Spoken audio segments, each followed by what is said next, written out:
Mr. Porter, Here. Mr. Bonner, Mr. Spalding, Here.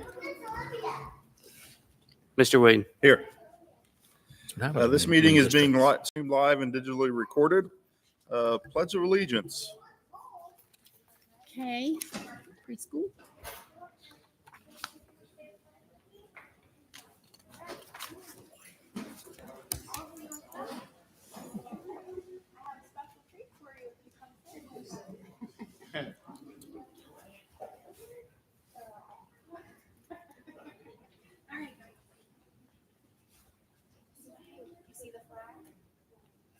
Oh, you want to see? We do.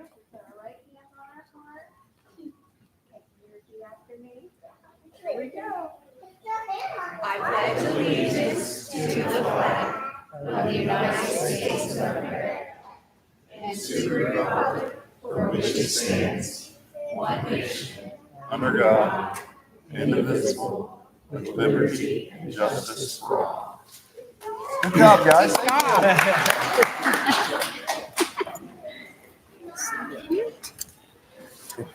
Okay. All right. We have a motion to adopt the board agenda. Motion. Second.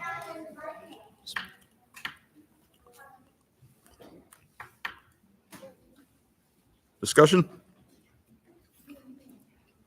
Roll, please. Mr. Kelly, Yes. Mr. Porter, Yes.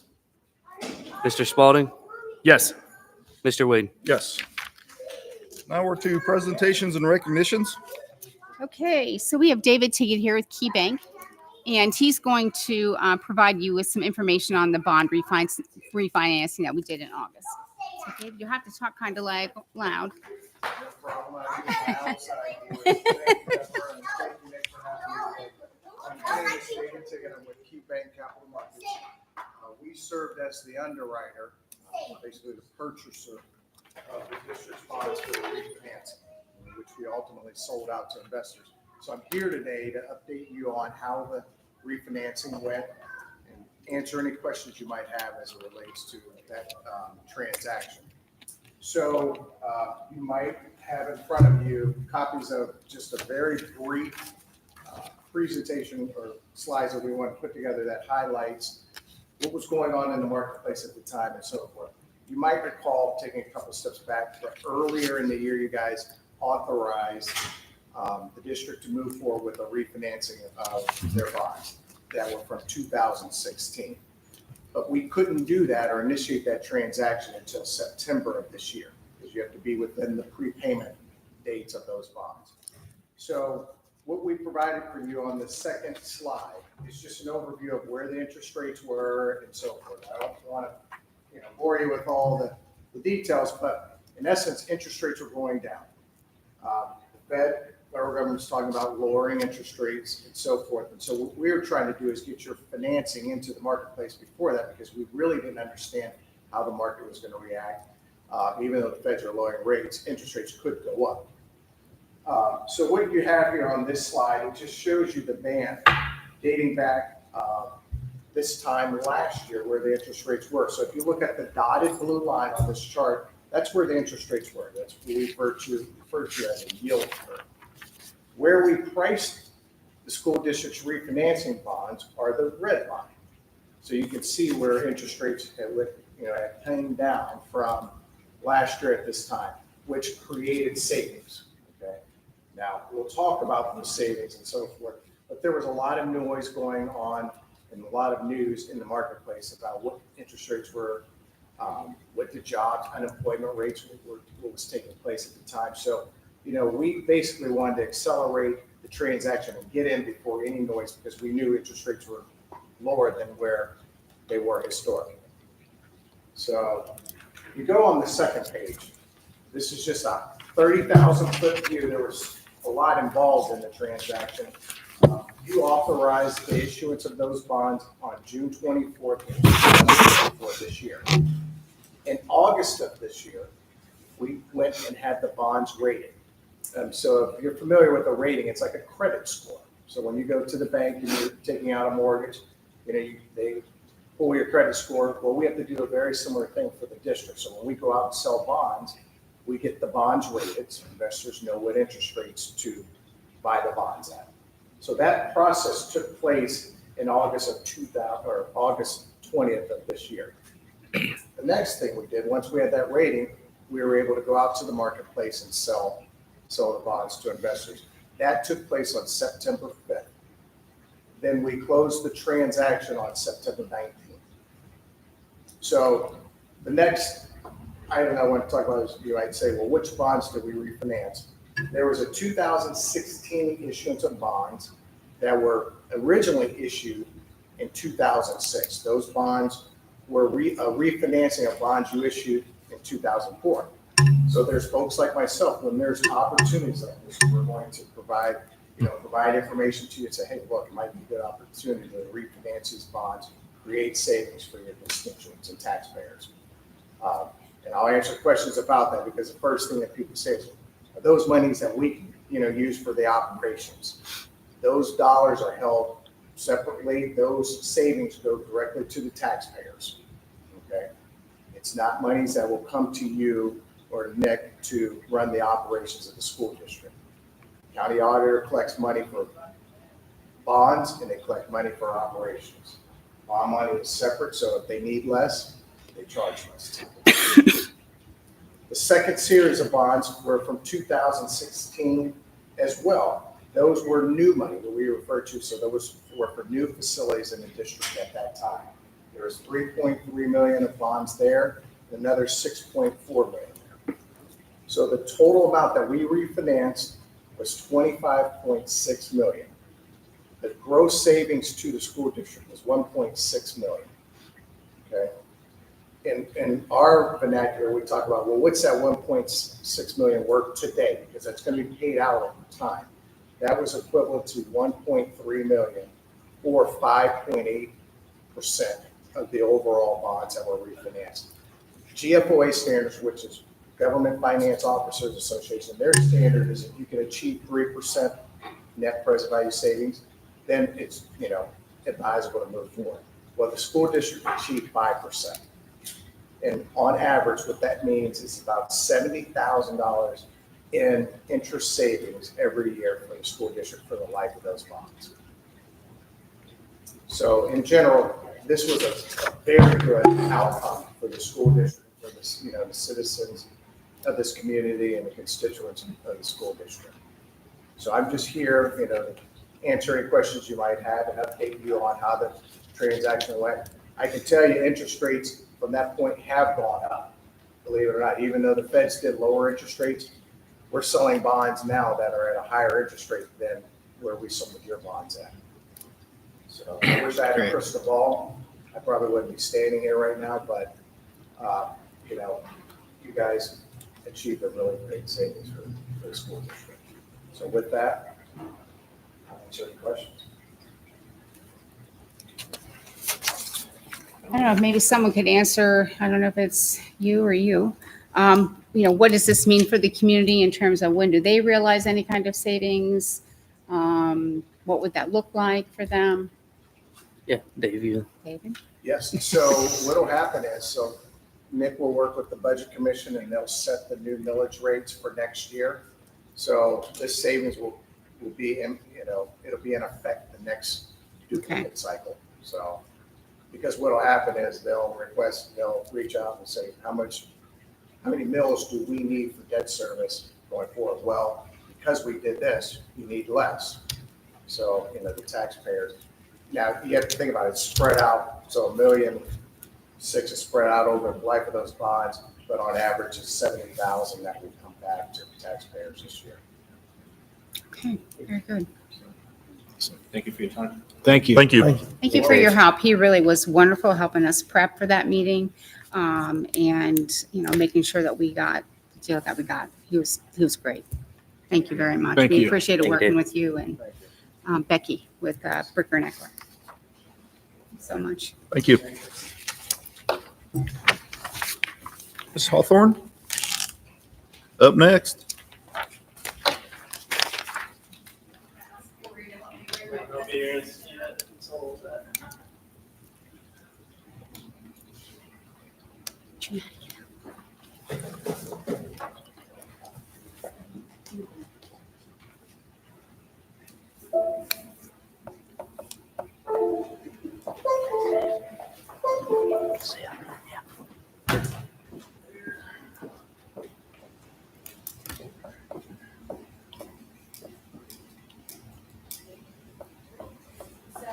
My name is Sarah Hawthorne. I'm the principal here of Chillicothe STEM Preschool and of Mount Logan. We also include our Chillicothe Digital Academy program as well. Today we're going to focus on preschool. I appreciate my little ones. They headed out for the day, but I appreciate those that were able to come and lead our pledge. They were really excited about it. Here. I modeled my presentation after our strategic plan, so you'll notice some similar headings compared to what your Slide switch won't be assigned. Very good. So these are what I identify as our core values. Our students and our families ultimately are the reason why we come to school every day. We exist to make sure that our students begin their school career in the most positive way, allowing our families to become connected with the district ultimately. And what we hope encourages a really strong feeling of safety and love and positive connection with the district ultimately. Our curricular options kind of run the gamut. I like to tell people that we get messy with our learning here in preschool, which ultimately I think, again, forges a really positive connection with the school and with education in general. Our teachers are overwhelmingly positive and encouraging for each individual student. We exist to provide a safe place for them to do these things, and I think we do a great job with that. The third picture to the right, you'll notice, has Miss Amber Good in it. We take Muddy Boots expeditions in preschool as well, and I know those run up through the grade levels. And seeing the kids get outside is really fun and engaging to bring the learning to life with that. So I always try to make it out there to help them with that because it's just really exciting to see the kids kind of implement what they've learned in the classroom in real life setting.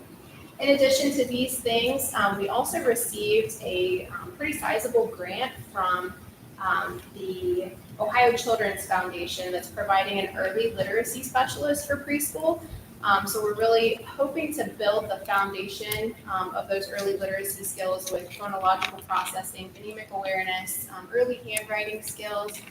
And so Miss Patty Case is our early literacy specialist. She comes in 2 days a week and works with small groups of students based on the assessment data that our teachers are providing from our ESGI system of assessments. And then they target some of those deficit areas.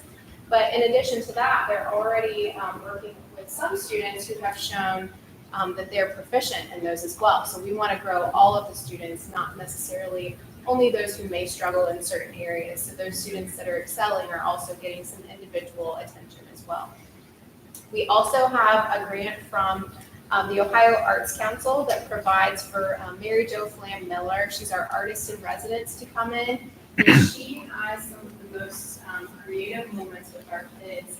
She does something that's called Artist in Focus. And so she picks an artist and then teaches the kids about that artist. And then they recreate some of that artist's most notable creations in their own way. And if you step this way after the meeting, you can see in our display case some of the things that they've created, which is really exciting. And again, gives the kids the opportunity to bring some of those moments to life, which is again what we want to have happen. So they're stretching those creative muscles, but they're also working on things like fine motor skills and a lot of the activities that she does with them. She also works with something called our social group, which is providing itinerant services for our students who have identified special needs who come in and get those services. She works with them in a group setting to, again, provide those moments for all of our kids. Ultimately, is what we want. Accountability in preschool, we are, like I said, our core values are for our kids and our families. So the middle section there outline some of the survey results that we received based on our beginning of the year family survey. And I know the writing's a little bit small, but it says, we love this school and staff. They truly care and love our kids as if they were our own family. That one made me feel really good because, again, that's what we want. I have 2 little ones of my own, and so I always tell people I have about 157 other little ones that I treat as my own as well. So that's good. I'd like to thank everyone at Chillicothe STEM Preschool for helping my son and building a good relationship with him so that he loves coming to school every day. Loving every minute of preschool. My student even asked to go on the weekend too. I'm sorry about that down there in Otto. I appreciate the safety precautions that the school takes, and our experiences so far have all been positive. We have implemented some safety changes in our building itself. This little alcove area at the entranceway, we added that extra set of doors that prevents visitors from having full access to the building, so we're thankful that we were able to do that. We've also added the badge tap system to all of our exterior access points, kind of ensuring that we know who's coming and going from our building, and a few other things as well from the state safety grant that the district received. To the left there, you'll see that our preschool is rated gold level through the Step Up to Quality system, and that's through the State Department of Education. We have to jump a lot of hoops for that, and I'm really proud that we accomplish it. And it's just best practice in a lot of ways beyond what traditional licensing requires. We go to that gold level standard for our students and families. To the right, you'll see the Ohio Promise Early Childhood Inclusion Credential. That is something that we are working towards. So the other 2 I feel like we've accomplished, and then we have kind of our reach goal to the right. We're working toward this newly identified credential for our program that will specialize us even more for those students who have identified special education related needs. And so that's all staff in our building, not necessarily just those who may be intervention specialists or related service providers. This is encompassing everyone to make sure that we're all working toward each of our students' needs. Communication, of course, we have implemented the district's rooms program. We have our families connected with that, and they've pivoted really well. Of course, they don't necessarily have a lot to pivot from because they're all starting kind of fresh with the district. So they're connected and they're receiving those messages and information from our teachers. I believe a lot in just an old-fashioned phone call or a conversation in person if possible. And so I encourage that a lot with our staff members as well. I have what I call Thankful Thursdays, where I always try to reach out to a family each Thursday and just establish that positive connection again with the district.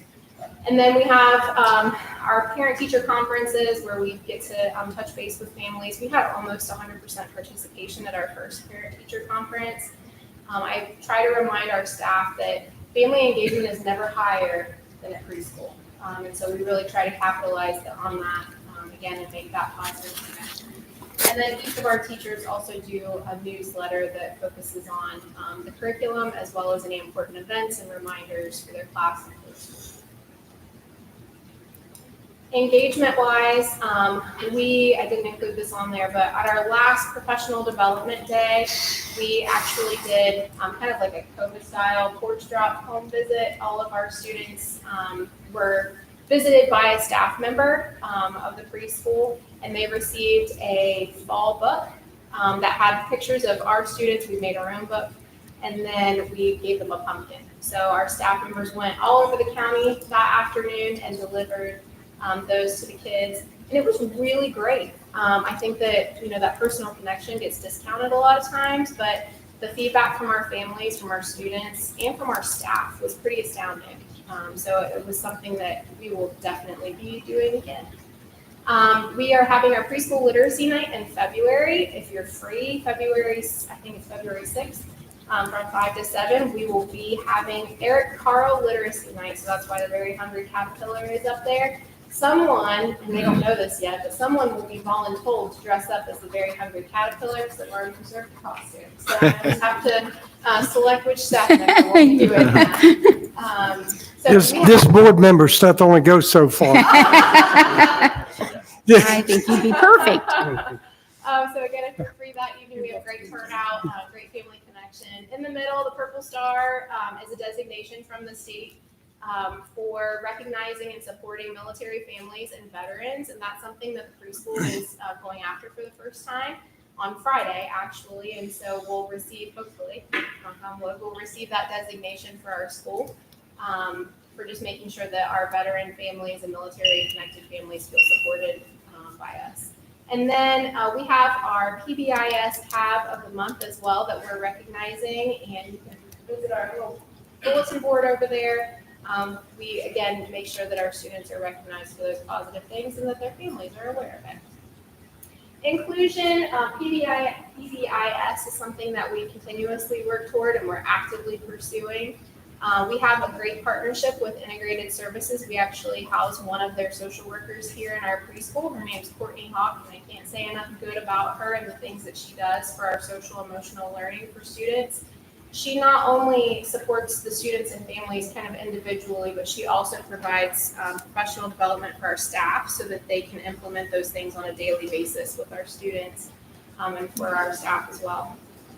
Again, the Ohio Promise Early Childhood Inclusion Credential is something we're pursuing.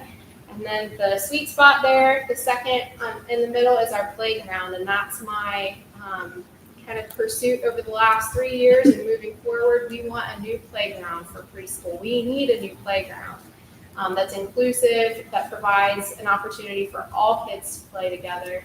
And so that's something that we're writing grants for, we're having fundraisers for. And I would ask the board if you know of anything that we could use for that, so please let me know because we'll definitely go after it. We have a bazaar on December 7th that we are hosting here as a fundraiser. And we're also having a winter basket raffle. And I can email you the video for it. We received so many donations from area businesses to create these baskets. We have 12 baskets in total that all items were donated. The smallest of the baskets is valued at $300, and we have one all the way up to $780. And so it's hopefully going to be a really great fundraiser for us to get that playground sooner rather than later. And That's great. I have a video in conclusion.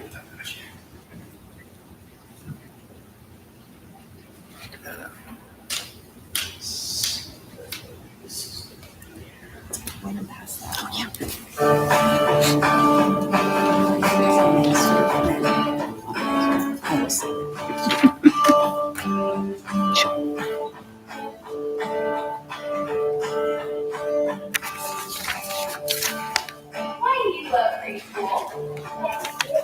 Because you just do. Good job.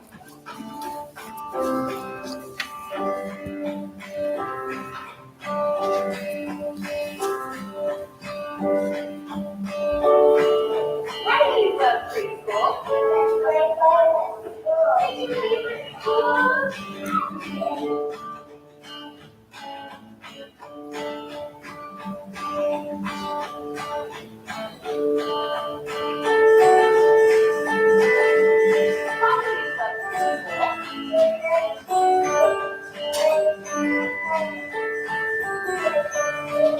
You like to go to school?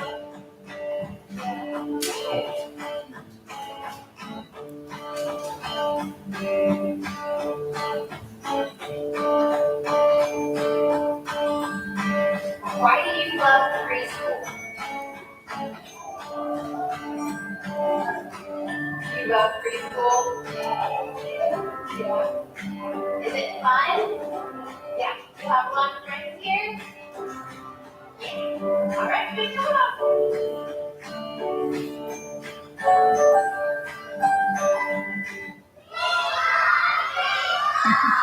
That's pretty good. Do you have any questions? That's some good stuff. I would like to thank Sarah for, she is a master grant writer. Her literacy person, her full-time music or art specialists are fully grant funded. And she is the person who sought those grants. And, you know, she just does a great job with that stuff. And I have no doubt she will raise a lot of money with this. And I just really appreciate that you just take that on and you do it every time. So thank you. Thank you. Thank you, Sarah.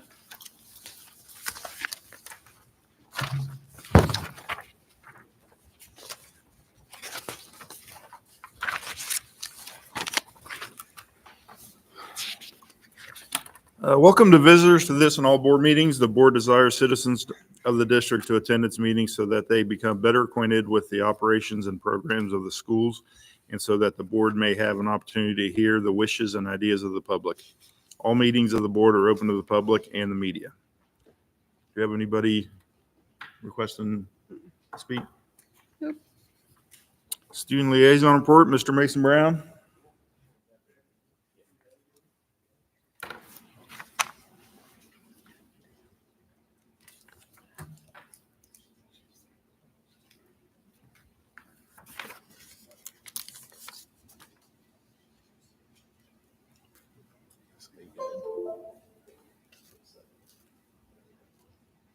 Fall sports season, and we've had an individual athlete and a team that have had a ton of success. So today we're just going to go interview them, see what their season's been like, and just what they have next. So I'm here with Bella Flores. So Bella, you just recently went to state, right? Yeah. So what does the tournament run look like for tennis, like each stage? They're honestly so similar. So in the beginning round, so sectional, you have to win 3 matches, to districts, and then there's seeding, but I'm not going to get into that. And then from there you just win 2 on to get up to the next day, right? So at state, how did you do at state? I did good. I won my first round, making me all Ohio. That means I'm top 8 in the state. All Ohio. So how have you been playing tennis? Since I was like 4, but seriously, I started like really putting time into it around 8th grade. Okay. And you think, is your goal to play in college? Is it just to make the most of high school? Okay. So do you have any colleges in mind, do you think? I've talked to a lot of colleges. Dennison's one of them. My coach that's coaching me now actually coaches at Denison. Okay. So the team, obviously you kind of are the leader of the team. Just how is the group of girls in this fall, the team's success that you guys had this year? I mean, it's really good to get a lot of people who came up, never touched a racket before, and I'm pretty sure we won the league. Yeah, we won the league. Okay. So it's just a lot of hard work that we all put in. Yeah, great. Congratulations. Thank you. Thank you. All right. That was some of the guys from the band here. So you guys have had a really successful season. So just introduce yourselves and give me tell me what instrument you guys play. My name's Ryan Vidito. I'm a sophomore and I play snare drum. My name's Benson Myers. I'm a junior and I play trombone. My name is Ethan Morse. I play tenor drums and I'm a senior. So, what do you guys talk to me about the success you guys had this season? And just kind of what made that possible? It's really just the hard work we put in every single day. Practice after school from 3:45 to 5:45. That's what really made it. We had a rough time with the first competition. Not qualifying for state, but that's okay. It's just first time. But now we next competition qualified, and now we're just improving every single day and trying to get the #1 at state. So, will you guys give us a rundown of how state works for bands? So it's like, basically, we got a bunch of bands going up, and it's not like it's a competition as in other bands are competing for a better spot, but it's not like your average competition, because every band's gonna get rated in some way. But it's gonna be like first place, second place, third place. It's kind of like a cross-country meet. But every band is rated on how good they do during a performance. And they'll be placed in that competition depending on what level their school is based on class. And what level is our school? Our school is a Class A band. Usually it goes by size of the school, but also it can depend on the skill level of the band. But we are Class A, so we can be Class A. All right. Thank you guys. Good luck. And when do you compete? This Sunday. This Sunday in Mickowa High School. What time? I don't know yet. They don't know what time. That's okay. Thank you guys. Good luck. And then I'd also like to add, I talked to Ryan Vidito. They competed yesterday, and they received a 1, which is the highest score that they can receive. So they did a superior rating. They did really well. Thank you, Mason. Legislative update. One of the things that Senate Bill 168, I guess, went into effect on October 24th. And it is changing the requirements for teachers and allowing for out-of-state teachers to apply for licensure in the state. And so it ideally is going to add some flexibility. So I guess that's yet to see how that turns out. But that's all I've got. When does that take effect? It went into effect October 24th. I don't know if, Nick, you have anything else to add on Not at this current time.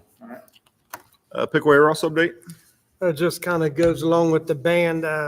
Pickaway Ross held their 16th annual Battle of the Bands, and Chillicothe High School Marching Band finished first for a second time in a row. And Unioto finished second for a second time in a row. Just thought I'd throw that in. That's all I have. Thank you. Treasury reports and recommendations.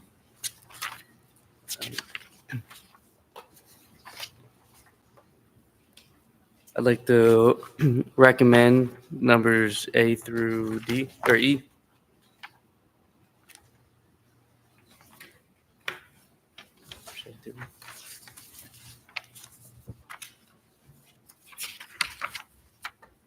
We got Should we take them individually? three separate votes, correct? Yeah, so first vote we'll do letters A through C. Okay. Sorry. Got a motion on that one? I'll motion. Second. Discussion? Roll, please. Mr. Porter, Yes. Mr. Spalding, Yes. Mr. Kelly, Yes. Mr. Wade. Yes. And then on D, have a motion on that one? I'll motion. I'll second it. Discussion? Roll, please. Mr. Porter, Yes. Mr. Spalding, Yes. Mr. Kelly, Yes. Mr. Wade. Yes. And then on E, got a motion on that one? I'll motion. I'll second. Discussion? Roll, please. Mr. Porter, Yes. Mr. Spalding, Yes. Mr. Kelly, Yes. Mr. Wade. Yes. Superintendent recommendations? I'd like to recommend A through D.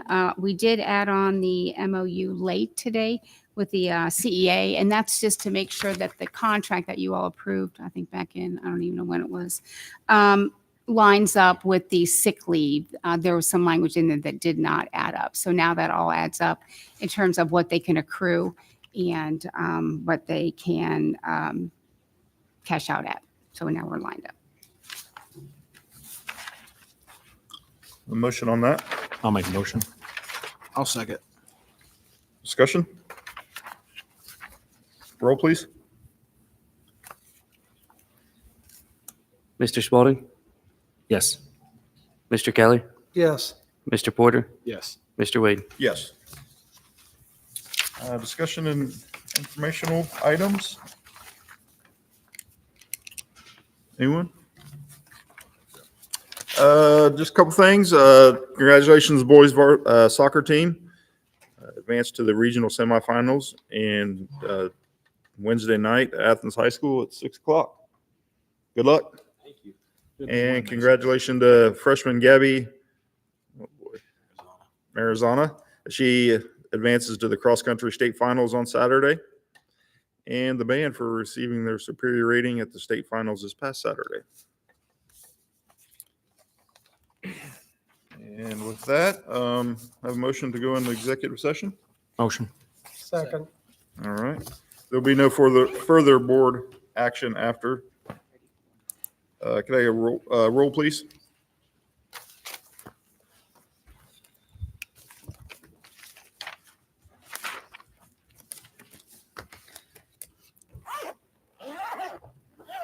Mr. Kelly?